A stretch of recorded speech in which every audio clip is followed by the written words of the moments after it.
ನೀವೇನಾದ್ರೂ ಸಣ್ಣ ಪುಟ್ಟ ಕೆಲಸ ಮಾಡ್ತಿದ್ದೀರಾ? ಅದ್ರಲ್ಲಿ ನಿಮ್ಗೆ ಸಂಬಳ ಸಾಕಾಗ್ತಿಲ್ವಾ? ಇನ್ಕಮ್ ಏನು ಬರ್ತಿಲ್ವಾ? ಬರೋ ಸಂಬಳದಲ್ಲಿ ಜೀವನ ನಡ್ಸಕ್ ಆಗ್ತಿಲ್ವಾ? ಸೈಡ್ ಬಿಸ್ನೆಸ್ ಮಾಡಿ ಇನ್ಕಮ್ ಗಳಿಸೋ ಆಸೆ ಇದೆನಾ? ಹಾಗಾದ್ರೆ ಚಿಂತೆ ಬಿಟ್ಬಿಡಿ, ರಿಯಲ್ ಎಸ್ಟೇಟ್ ಬಿಸ್ನೆಸ್ಗೆ ಬನ್ನಿ. ಬಿಡುವಿನ ಸಮಯದಲ್ಲಿ ಇನ್ಕಮ್ ಜೊತೆಗೆ ಲಕ್ಷ ಲಕ್ಷ ಸಂಪಾದನೆ ಮಾಡಿಕೊಳ್ಳಿ. ನಿಮ್ ಜೀವನದಲ್ಲಿ ರಿಯಲ್ ಎಸ್ಟೇಟ್ ಹೊಸ ತಿರುವು ಕೊಡುತ್ತೆ. ರಿಯಲ್ ಎಸ್ಟೇಟ್ ಉದ್ಯಮದಲ್ಲಿ ಹೆಸರುವಾಸಿಯಾದ ಎಸ್ಆರ್ ಡೆವಲಪರ್ ಜೊತೆಗೆ ಕೈ ಜೋಡಿಸಿ. ಎಸ್ಆರ್ ಡೆವಲಪರ್ ಅವರು ಲೇಔಟ್ ನಿರ್ಮಾಣ ಮಾಡಿ ಸೈಟ್ ಸೆಲ್ಲಿಂಗ್ ಅಲ್ಲಿ ನಂಬರ್ 1 ಸರ್ವಿಸ್ ಕೊಡ್ತಾರೆ. ಡಾಕ್ಯುಮೆಂಟ್ ಪರ್ಫೆಕ್ಟ್ ಇರುತ್ತೆ, ನಿಮ್ ದುಡ್ಡಿಗೆ ಗ್ಯಾರಂಟಿ ಇರುತ್ತೆ, ನಿಮ್ ಫ್ಯೂಚರ್ ಸಹ ಚೆನ್ನಾಗಿರುತ್ತೆ. ಇವರ ಲೇಔಟ್ಗಳು ಇರುವ ಸ್ಥಳ ಲಿಂಗಸ್ಕೂರು, ಮಾನ್ವಿ, ಹಟ್ಟಿ, ಕವಿತಾಳ ಹಾಗೂ ಶಹಾಪುರ. ನೀವು ಯಾವ ಲೊಕೇಶನ್ ಆದ್ರೂ ಕೆಲಸ ಮಾಡಬಹುದು. ಒಂದು ಕರೆ ಮಾಡಿ ಅಥವಾ ಕಚೇರಿಗೆ ಭೇಟಿ ನೀಡಿ. ನೀವು ಒಳ್ಳೆ ಉದ್ಯಮದಲ್ಲಿ ಭಾಗಿಯಾಗಿ ನಿಮ್ಮ ಲೈಫ್ ನ ಲೀಡ್ ಮಾಡ್ಕೊಳ್ಳಿ. 2023ರ ಸಾರ್ವತ್ರಿಕ ವಿಧಾನಸಭೆ ಚುನಾವಣೆ ಸಂದರ್ಭದಲ್ಲಿ ಕಾಂಗ್ರೆಸ್ ಪಕ್ಷ ಅಧಿಕಾರಕ್ಕೆ ಬಂದರೆ ಕಾಂತರಾಜ್ ವರದಿ ಸ್ವೀಕರಿಸಿ ಶಿಫಾರಸುಗಳನ್ನು ಜಾರಿಗೊಳಿಸುವುದಾಗಿ ಭರವಸೆ ನೀಡಲಾಗಿತ್ತು. ಅಹಿಂದ ಮತಗಳು ಕಾಂಗ್ರೆಸ್ ಪಕ್ಷಕ್ಕೆ ಬಂದಿರುವುದರಿಂದ ಕಾಂಗ್ರೆಸ್ ಪಕ್ಷ ಅಭೂತಪೂರ್ವ ಗೆಲುವು ಸಾಧಿಸಿ ಸರ್ಕಾರ ರಚಿಸಲಾಯಿತು. ಇದಲ್ಲದೆ ಇತ್ತೀಚೆಗೆ ಜರುಗಿದ ಉಪಚುನಾವಣೆಯಲ್ಲಿ ಅಭೂತಪೂರ್ವ ಗೆಲುವು ಸಾಧಿಸಲಾಗಿದೆ. ಹಲವಾರು ಸಂದರ್ಭದಲ್ಲಿ ಕಾಂಗ್ರೆಸ್ ಪಕ್ಷದ ಗೆಲುವಿಗೆ ಮುಖ್ಯ ಕಾರಣ ಅಹಿಂದ ಮತಗಳು ಎಂದು ಚುನಾವಣೆ ತಜ್ಞರು ವಿಶ್ಲೇಷಿಸಿದ್ದಾರೆ. ಸರ್ಕಾರ ರಚಿಸಿ ಸುಮಾರು 2 ವರ್ಷಗಳು ಕಳೆದಿವೆ. ಕೊಟ್ಟ ಭರವಸೆಯಂತೆ ಕಾಂತರಾಜ್ ವರದಿ ಶಿಫಾರಸುಗಳು ಜಾರಿಗೆ ಬಂದಿಲ್ಲ ಎಂದು ಅಸಮಾಧಾನ ವ್ಯಕ್ತಪಡಿಸಿದರು.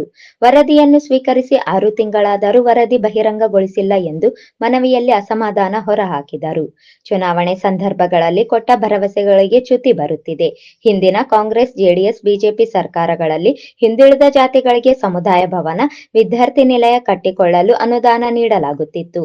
ಆದರೆ ಕಾಂಗ್ರೆಸ್ ಸರ್ಕಾರ ಬಂದು ಸುಮಾರು 2 ವರ್ಷಗಳು ಕಳೆದರೂ ಹಿಂದುಳಿದ ಜಾತಿಗಳ ಸಂಘ ಸಂಸ್ಥೆಗಳಿಗೆ ಅನುದಾನ ಮಂಜೂರು ಮಾಡಿಲ್ಲ. ಹಿಂದುಳಿದ ಜಾತಿಗಳಿಗೆ ಸೇರಿದ ಅಭಿವೃದ್ಧಿ ನಿಗಮಗಳಿಗೂ ನಿರೀಕ್ಷೆಯಂತೆ ಅನುದಾನ ಬಿಡುಗಡೆ ಮಾಡಿಲ್ಲ.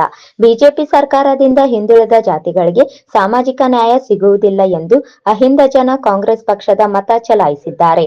ಕಾಂಗ್ರೆಸ್ ಕೊಟ್ಟ ಮಾತಿನಂತೆ ಕಾಂತರಾಜ್ ವರದಿ ಬಹಿರಂಗಗೊಳಿಸಿ ಆಯೋಗದ ಶಿಫಾರಸುಗಳನ್ನು ಜಾರಿಗೆ ತರಬೇಕು. ಹಿಂದುಳಿದ ಜಾತಿಗಳಿಗೆ ಜನಸಂಖ್ಯೆಗೆ ಅನುಗುಣವಾಗಿ ಅನುದಾನ ಬಿಡುಗಡೆ ಮಾಡಬೇಕು. ಇಲ್ಲವಾದಲ್ಲಿ ಮುಂದಿನ ದಿನಗಳಲ್ಲಿ ಹಿಂದುಳಿದ ಜಾತಿಗಳ ಬೆಂಬಲ ಕಾಂಗ್ರೆಸ್ಗೆ ತಪ್ಪುತ್ತದೆ ಎಂದು ಮನವಿಯಲ್ಲಿ ಎಚ್ಚರಿಸಲಾಗಿದೆ. ಸಮುದಾಯ ಭವನ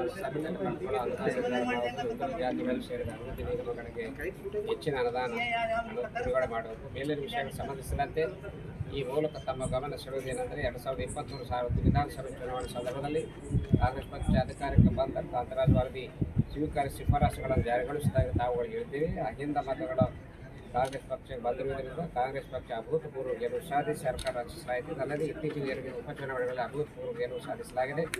ಹಲವಾರು ಸಂದರ್ಭದಲ್ಲಿ ಕಾಂಗ್ರೆಸ್ ಪಕ್ಷದ ಗೆಲುವಿಗೆ ಮುಖ್ಯ ಕಾರಣ ಆಗಿದ್ದ ಅಹಿಂದ ಮತಗಳು ಎಂದು ಚುನಾವಣಾ ತಜ್ಞರು ವಿಶ್ಲೇಷಿಸುತ್ತಾರೆ. ಸರ್ಕಾರದ ಸುಮಾರು 2 ವರ್ಷಗಳು ಕಳೆದವು. ತಾವುಗಳು ಭರವಸೆ ಕೊಟ್ಟ ಪ್ರಕಾರ ಕಾಂತರಾಜ್ ವರದಿ ಶಿಫಾರಸುಗಳು ಜಾರಿಗೆ ಹೋಗುವುದರಿಂದ ಬಂದಿರುವುದಿಲ್ಲ. ವರದಿಯನ್ನು ಸ್ವೀಕರಿಸಿ 6 ತಿಂಗಳಾದರೂ ವರದಿ ಬಹಿರಂಗಗೊಳಿಸುತ್ತಿಲ್ಲ.